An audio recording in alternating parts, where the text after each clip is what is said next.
Vamos lá, o segredo para o poder. Eu quero começar lendo com você, 1 de Paulo aos Coríntios 9, 27. Há dois segredos, um para o poder e outro para a unção. Preste muita atenção nisso. Então deixa eu te falar uma coisa. Gente, avivamento é um preço caro. Mas também não é difícil. Ele só não é pago pela letargia, a preguiça e a falta de disciplina. A igreja quer viver o sobrenatural de Deus, só não quer pagar o preço para ele. Então eu vou te dar aqui dois segredos para o poder de Deus. Um traz poder, o outro traz unção. O que é unção? Unção é um crachá do Espírito no seu peito dizendo, autorizado. Você pode pregar sem estar autorizado, você pode até curar sem estar autorizado, mas você não pode ter unção sem estar autorizado. Unção é quando você está autorizado a operar, a fazer, a agir, a mover em nome do Senhor. Toda pessoa debaixo da unção está autorizada. Qual é o segredo para a unção? E qual é o segredo para o poder? Vamos começar.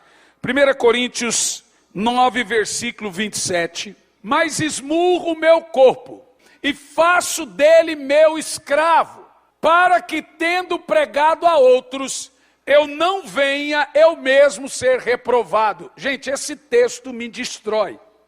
O que mais temos são pessoas desqualificadas.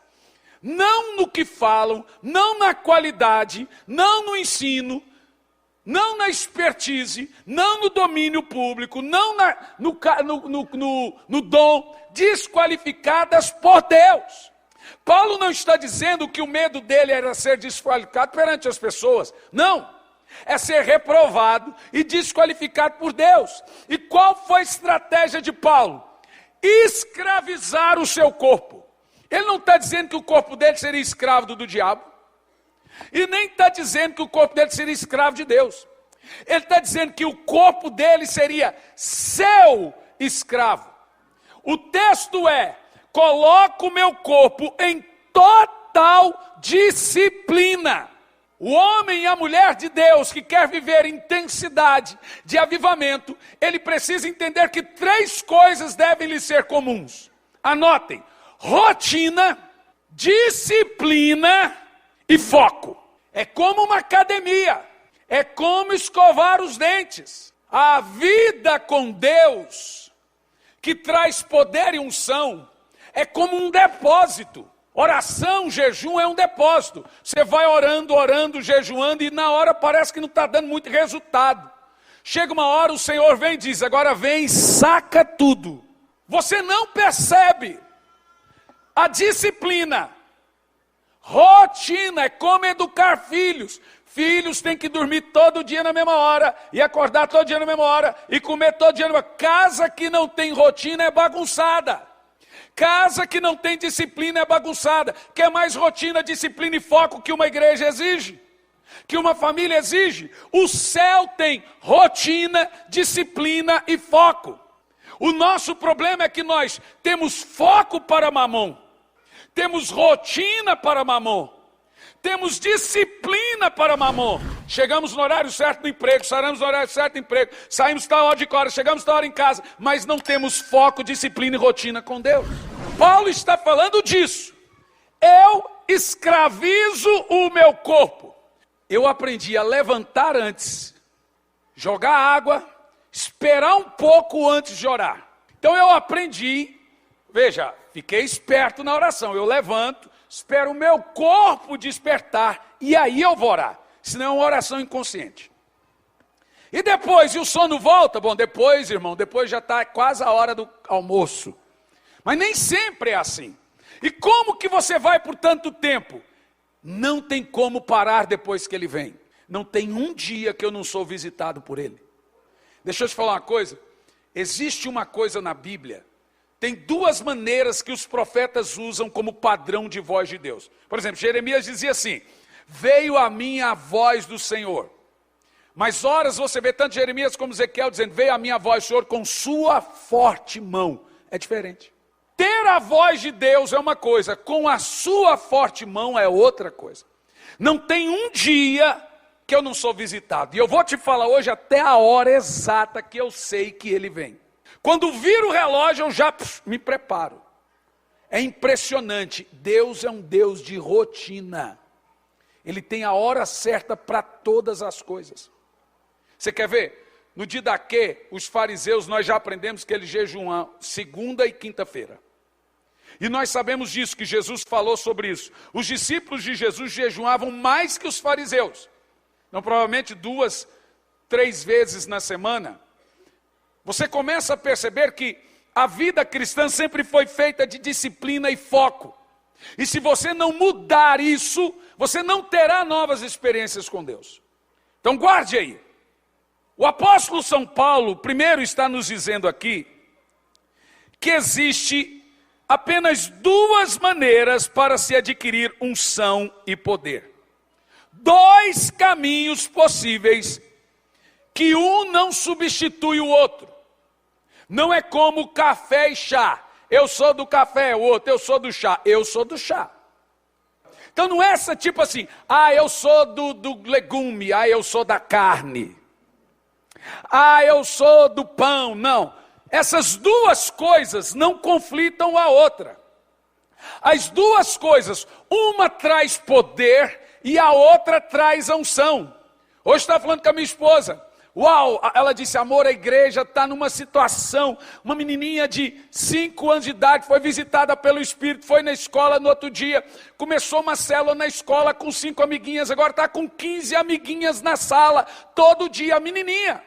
Aqui mesmo, uma garotinha, acho que tinha 3 anos, que foi arrebatada no mês de fevereiro, acho que tem, isso nunca mais saiu da minha cabeça. Estava minha esposa e eu, no final de semana passado, no interior de Santa Catarina, uma menininha de 2 anos e meio, orando em línguas. Eu percebi, falei, agora o jejum, ele traz e ele confere poder. A oração derrete e confere unção. Todos os dias quando eu vou orar, eu já começo dizendo, unges a minha cabeça com óleo e o meu cálice vai transbordar. E o que acontece quando você tem a sua cabeça ungida todos os dias, isso é uma unção diária. Bondade e misericórdia me seguirão. Então guarde no seu coração alguns segredos que eu quero te ensinar aqui. Primeira coisa, entenda, o pecado original começou com comida. Você não vai se esquecer que Adão caiu comendo. A ideia é te mostrar o segredo da abstinência. E por que que a Bíblia fala sobre isso? Por que que Jesus fala, os apóstolos faziam? Por que que todas as religiões do mundo praticam jejum? E por que que até o diabo exige seus servos o jejum? 40 dias no Ramadã, os muçulmanos jejuam. Até os católicos jejuam, chamam de quaresma. Satanistas jejuam.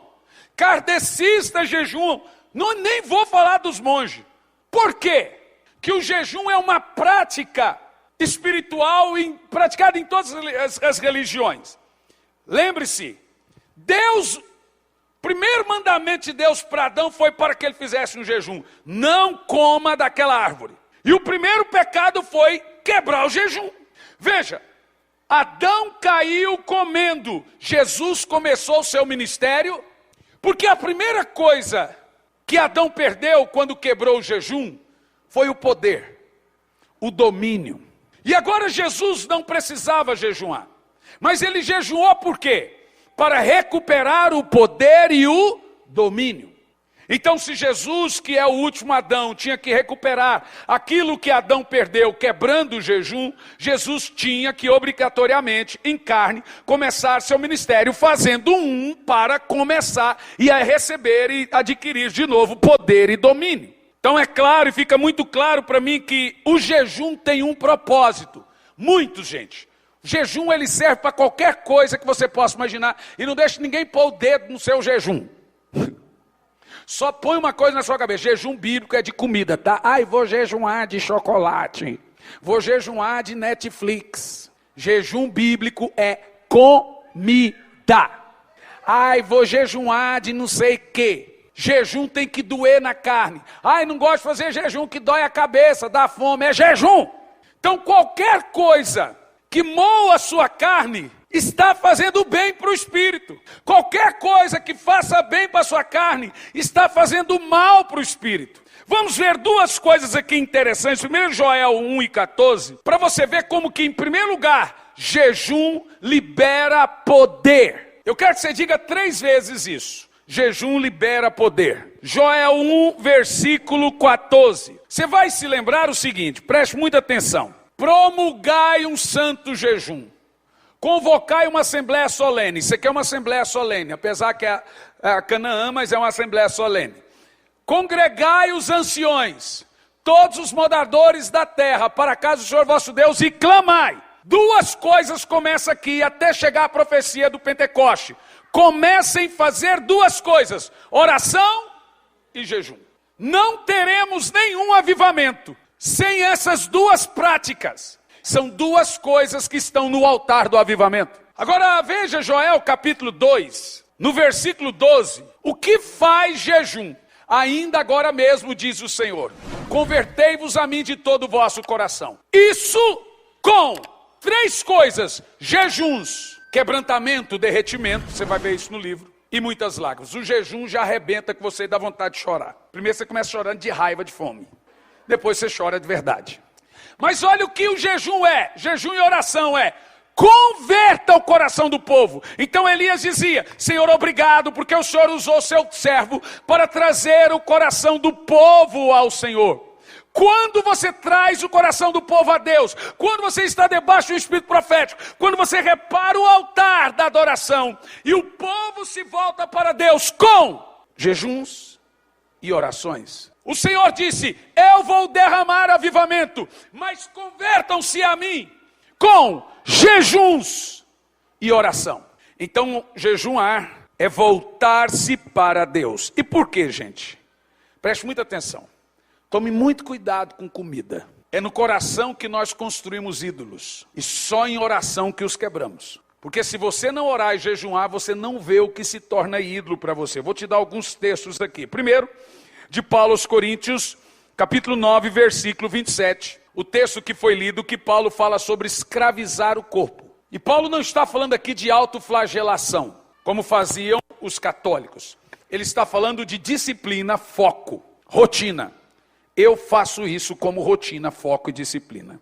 Agora o apóstolo Paulo vai nos ensinar que a comida pode ser um Deus. E o jejum é importante, que ele quebra esse ídolo. Preste atenção nisso. Capítulo 10, verso 7 de 1 Coríntios. Vamos ler em voz alta, vai lá. Não vos façais idólatras. Deixa congelado. Você vai entender que um idólatra quebra o primeiro mandamento dos 10 e o primeiro mandamento de Cristo. Primeiro mandamento de Cristo, amarás o Senhor teu Deus de todo o vosso coração. Primeiro mandamento dos 10 mandamentos, não tenha outros deuses diante de mim. Então o idólatra, ele não só quebra os mandamentos de Cristo, como também quebra os mandamentos dos 10 mandamentos. E é assustador como o apóstolo Paulo começa assim, ó, não sejam idólatras como alguns deles. Como eu sou idólatra? Pois está escrito, o povo se assentou para se entreter. Olha, nós temos 3 ídolos aqui. Esse bebê aqui é álcool, tá? Não é água, é evidente. Primeiro, comer, álcool e entretenimento. Diga misericórdia. É pecado andar de bicicleta? Mas se você anda de bicicleta e não ora, você tem um ídolo. É pecado fazer academia? Não, eu faço. Mas se você faz academia e não ora, você tem um ídolo. É pecado comer? Mas se você come e passou a fome e continua empurrando, você tem um ídolo. É pecado assistir série? Maratonar 10? Não, é pecado. Todo dia eu assisto um filme.